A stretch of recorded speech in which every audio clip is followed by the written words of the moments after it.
बोए बबूल तो आम कहाँ से पाए। इस तरह कृष्ण ने कई सारी बाल लीलाएं की। उन्होंने वृंदावन में अपनी बाल लीलाओं से सबका मन मोह लिया था।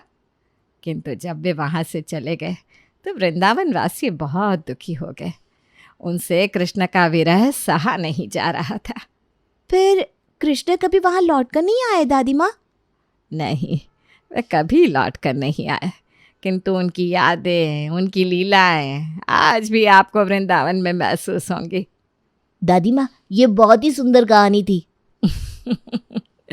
तुम लोगों को मैं और भी ऐसी कहानियां सुनाऊंगी। हाँ दादी माँ, एक आप ही तो है जो हमें कहानियाँ सुनाती हैं, अपने साथ बिठाती हैं। मम्मी पापा के पास तो हमारे लिए वक्त ही नहीं होता। अरे ऐसा नहीं है बेटा, तुम्हारे पापा सरकारी अफसर है और तुम्हारी मम्मी कितनी बड़ी कंपनी में काम करती है, इसीलिए दोनों को वक्त नहीं मिल पाता। हाँ, एक दिन मैं भी बड़ा होकर पापा की तरह सरकारी अफसर बनूंगा। शाबाश, यही सपना मेरा भी है कि तुम दोनों भी किसी बड़ी पोस्ट पर पहुंचो और ज़िंदगी में कुछ बहुत बड़ा करो। इसीलिए तो हम दोनों इतनी मेहनत कर रहे हैं कि तुम दोनों भी अपने भविष्य पर इसी तरह ध्यान दे पाओ। चलो, ये बातें तो होती रहेंगी। अब तुम दोनों आ ही गए हो आज जल्दी, तो बच्चों के साथ बैठकर खाना खा लो। कितने दिन हो गए हम सब ने साथ में खाना ही नहीं खाया। अरे नहीं माँ जी, आज ना मेरा एक ज़रूरी फ़ोन आने वाला है, आप सब खा लीजिए। और मैंने तो क्लाइंट के साथ ही डिनर कर लिया था, मुझे भूख नहीं है, आप सब खा लीजिए। चलो बच्चों, good night. Good night. Good night. अरे चलो, कोई बात नहीं, हम तीनों साथ में मिलकर खाना खाते हैं, हैं? हाँ दादी, चलिए। वामिका और रुद्र बचपन से ही अपनी दादी के काफ़ी करीब थे। हालांकि उन्हें अपने मम्मी पापा से कोई शिकायत नहीं थी, लेकिन विनायक और ज्योति ज़्यादातर काम में ही बिजी रहते थे। उन्हें अपने बच्चों से भी यही उम्मीद थी और रुद्र और वामिका भी यही कोशिश करते थे कि वे भी अपने मम्मी पापा की तरह भविष्य में कामयाब हो पाए। रुद्र, तुमने उस नए कोर्स के बारे में सोचा जो मैंने तुम्हें कहा था करने के लिए? हाँ पापा, लेकिन मैं पहले से ही स्कूल की पढ़ाई के साथ 2 कोर्स कर रहा हूँ। मुझे नहीं लगता है मैं और ज़्यादा भार उठा पाऊंगा। अरे बेटा, जब मैं तुम्हारी उम्र का था तो मैंने तो कब का सोच लिया था कि मुझे चाहिए तो सरकारी नौकरी ही चाहिए, और तुम हो कि इतने से भार से डर रहे हो। हाँ पापा, लेकिन मैं सब एक साथ नहीं कर पाऊंगा। अरे कोई बात नहीं विनायक, बच्चों पर प्रेशर मत डालो, वो समय के हिसाब से सब कर लेंगे। आपकी बात सही है माँ जी, लेकिन आजकल समय इतना आगे बढ़ गया है कि बच्चे जब तक स्कूल छोड़ते हैं तब तक वे कमाना भी शुरू कर चुके होते हैं। हमें आजकल के बच्चों को सिखाना होगा कि पैसा ही सब कुछ होता है। जितना जल्दी वो पैसा कमाना शुरू कर देते हैं, उतनी ही जल्दी वे अपने पैरों पर खड़े हो जाते हैं। पैसा ज़रूरी है विनायक, लेकिन सब कुछ पैसे तो नहीं है। पैसे के साथ ज़िंदगी में और भी कई सारी चीज़ें ऐसी हैं जो हमें बच्चों को सिखानी होती है।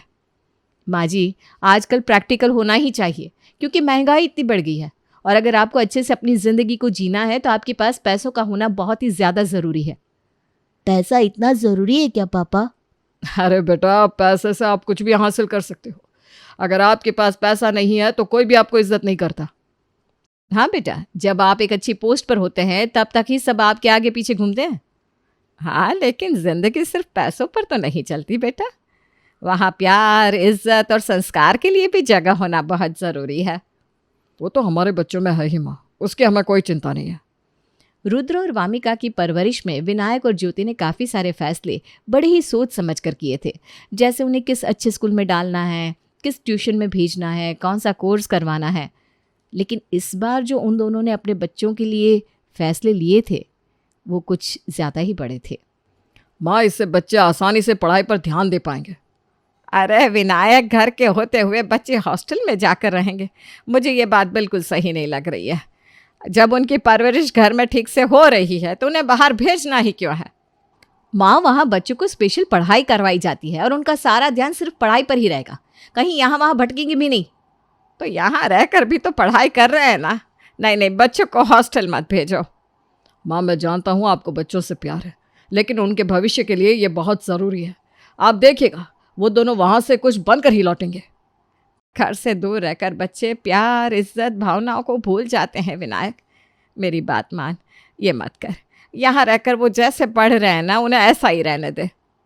माँ जी, हॉस्टल कोई जेल नहीं है। वहाँ उन्हें अच्छे से अच्छा खाना, रहने के लिए कमरा, खेलना कूदना सब सिखाते हैं। लेकिन घर का प्यार, भावनाएं, दादी की कहानियाँ ये तो नहीं सुनाएंगे ना। बच्चे कुछ बनने के चक्कर में कहीं वो जो है वही ना भूल जाए। हाँ, अपना खामखा घबरा रही हैं। अरे कुछ नहीं होगा, हज़ारों बच्चे पढ़ते हैं वहाँ, उनका भविष्य सुरक्षित हो जाएगा वहाँ, आप देखिएगा। हम इसी महीने बच्चों को भेज रहे हैं हॉस्टल। सावित्री की बिल्कुल इच्छा नहीं थी कि उसके पोते और पोती हॉस्टल में जाए, लेकिन विनायक और ज्योति ने तो फैसला कर लिया था। उन्होंने बच्चों के जाने की सारी तैयारियां भी कर ली। रुद्रा, वामिका, आपको पता है ना बेटा, हम ये सब जो भी कर रहे हैं आपके भविष्य के लिए कर रहे हैं। हाँ बेटा, आप दोनों को वहाँ हर सुविधा मिलेगी, खाना पीना, रहना, गेम खेलना, सब कुछ। और किसी भी चीज़ की ज़रूरत हो तो फ़ोन करके बता देना। वहाँ खूब मन लगा कर पढ़ना और ध्यान देना। जी पापा, लेकिन जब हमें आपकी और मम्मी की याद आए तो? अरे बेटा, ज़िंदगी में कुछ पाने के लिए कुछ चीज़ों को छोड़ना भी पड़ता है। हाँ, पापा सही कह रहे हैं। जिंदगी में अगर कुछ बनना है तो हमें प्रैक्टिकल होना ही पड़ता है। लेकिन पापा, घर से दूर रहना ज़रूरी है क्या? हम दादी को, आपको बहुत याद करेंगे। हमें भी आपकी बहुत याद आएगी बेटा, लेकिन हम भी तो आपको दूर भेज रहे हैं ना खुद से। वो इसलिए कि आप जिंदगी की कठिनाइयों को सीख सके और आगे बढ़ सके। ठीक है पापा, हम दोनों हॉस्टल जाने के लिए तैयार हैं। हम दोनों वहाँ जाकर खूब मेहनत करेंगे। हाँ पापा, मैं भी आपकी तरह बनूंगा। पता नहीं तुम दोनों जब घर आओगे तो मैं होंगी भी या नहीं, लेकिन बच्चों तुम दोनों के साथ मेरा आशीर्वाद हमेशा ही रहेगा। रुद्र और वामिका हॉस्टल चले गए। विनायक और ज्योति भी अब और ज़्यादा काम में व्यस्त हो गए थे। सावित्री की तबीयत भी अब कुछ ज़्यादा ठीक नहीं रहती थी। ऊपर से अकेलापन उसे काटने को दौड़ रहा था। 2 साल के बाद उसकी तबीयत काफ़ी ख़राब हो गई थी। माँ, मैंने शहर के बेस्ट डॉक्टर को बुलाया है, आप चिंता मत करो, आप ठीक हो जाएंगी। पैसा सब कुछ ठीक नहीं कर सकता विनायक। वक्त के साथ जो होना होता है वो होकर ही रहता है। माँ जी, आपको कुछ नहीं होगा, आप चिंता मत कीजिए। मुझे अपनी चिंता बिल्कुल भी नहीं है ज्योति। बस इस बात की चिंता है कि तुम लोगों ने जो बोया है कहीं वही तुम्हें भुगतना ना पड़ जाए। क्या मतलब माँ, मैं कुछ समझा नहीं। सावित्री ने उसके बाद कुछ नहीं कहा। उसके बाद उसकी आंखें हमेशा के लिए बंद हो गई। विनायक और ज्योति को सावित्री को खोने का काफ़ी दर्द था, लेकिन वक्त किसी के लिए नहीं रुकता। वो तो अपनी गति से चलता ही रहता है। कुछ साल बाद जब वामिका हो गई थी 26 की और रुद्र हो गया था 25 का। देखा, मैंने कहा था ना, मेरा इन दोनों को उस हॉस्टल में भेजने का फैसला गलत नहीं होगा। आज कितने कामयाब हो गए दोनों, अपने पैरों पर खड़े हैं। पापा, ये देखिए मेरा अवार्ड, ये मेरा तीसरा अवार्ड है। मुझे तुम पर गर्व है बेटा। मुझे भी, मैं बहुत खुश हूँ। मुझे भी आज प्रमोशन मिला है। वाह, मेरे दोनों बच्चे कितने कामयाब हैं, ये देखकर मेरी छाती चौड़ी हो गई आज। हमने तो हमेशा से यही सपना देखा था कि तुम दोनों इसी ऊंचाई पर पहुंचो। अरे पापा, ये तो बस शुरुआत है, आप आगे आगे देखिए हम दोनों और क्या क्या हासिल करते हैं। मैं दावे के साथ कह सकता हूँ कि तुम दोनों हम दोनों से भी ज़्यादा कामयाब होंगे। चलो, इसी बात पर आज हम सब साथ में खाना खाएंगे। कितना वक्त हो गया है हमने साथ बैठकर खाना नहीं खाया। हाँ, आज तुम दोनों की पसंद की जगह पर चलते हैं खाने के लिए। सॉरी पापा, आज मैंने पहले ही कोई प्लान बना लिया है, आज नहीं हो पाएगा। और मैं भी नहीं चल पाऊंगी आपके साथ। आज ही मेरा प्रमोशन हुआ है और मैंने अपने दोस्तों को पार्टी के लिए कह दिया है। आप दोनों एंजॉय कीजिए। हाँ, आप दोनों एंजॉय कीजिए, हम फिर कभी चलेंगे साथ में। अरे तुम दोनों थोड़ी देर तो हमारे साथ रुको। जब से घर आए हो तब से सिर्फ काम में ही लगे हुए होते हो। माँ, काम ही तो हमें कामयाब बनाता है, ये चीज़ हमने आप दोनों से ही तो सीखी है। चलो अब मैं चलता हूँ, मुझे देरी हो रही है। मेरे भी दोस्त ना मुझे कब से फ़ोन कर रहे हैं, मैं चलती हूँ। Bye, enjoy.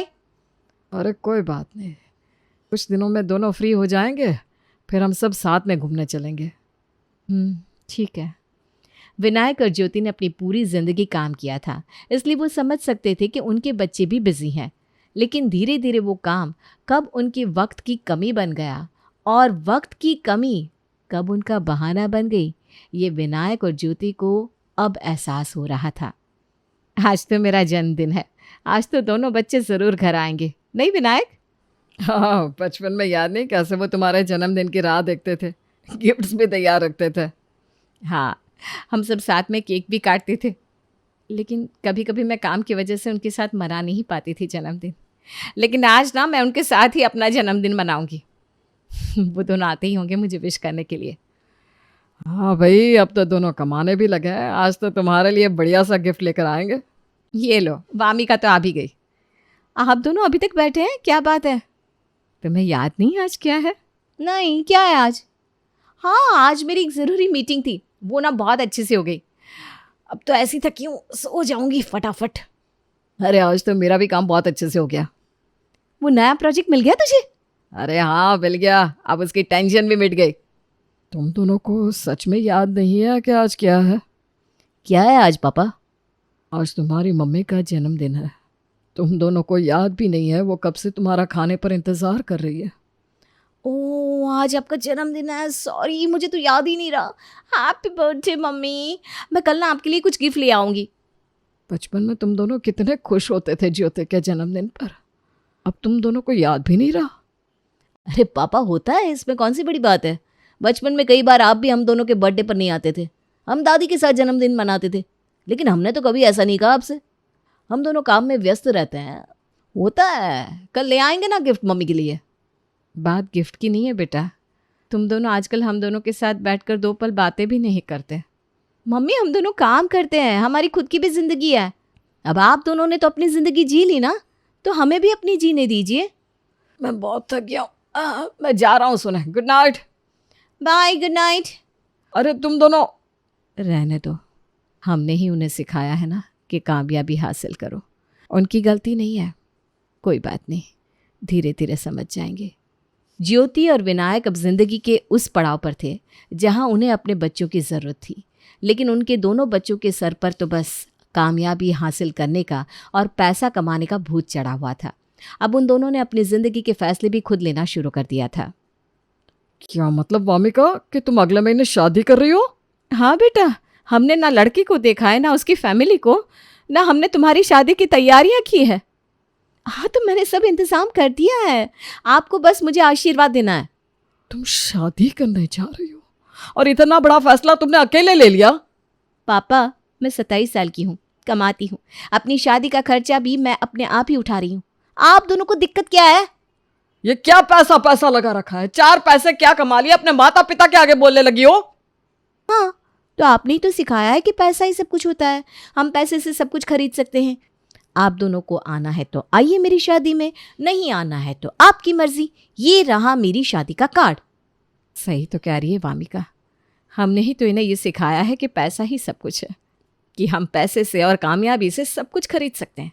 हमने ही इन्हें खुद से दूर हॉस्टल भेजा था। हमने ही इन्हें ये एहसास कराया कि पहले काम आता है ज़िंदगी में पैसा, फिर रिश्ते।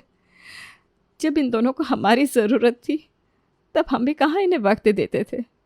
अब हम इन पर क्यों आरोप लगा रहे हैं कि इनमें भावनाएं नहीं हैं? इन्हें हमने ही तो कहा था प्रैक्टिकल बनो। सही कह रही हो तुम। इनमें ये बीज हमने ही बोए हैं। आज मुझे समझ में आ रहा है कि माँ हमें क्या कह रही थी। जब हमने बबूल के बीज बोए हैं तो फिर हम आम की आशा क्यों रख रहे हैं? वामिका ने शादी कर ली। ज्योति और विनायक भी मेहमानों की तरह उसकी शादी में शामिल हुए थे। उसके बाद तो जैसे वामिका ने विनायक और ज्योति के पास आना ही छोड़ दिया। कभी कभी आ जाती थी, वो भी बहुत कहने पर। रुद्र ने विदेश में सेटल होने का फैसला कर लिया और वहीं शादी भी कर ली। आज ज्योति की तबीयत कुछ ठीक नहीं थी। ज़रा देखो ना, रुद्र और वामिका आए हैं या नहीं?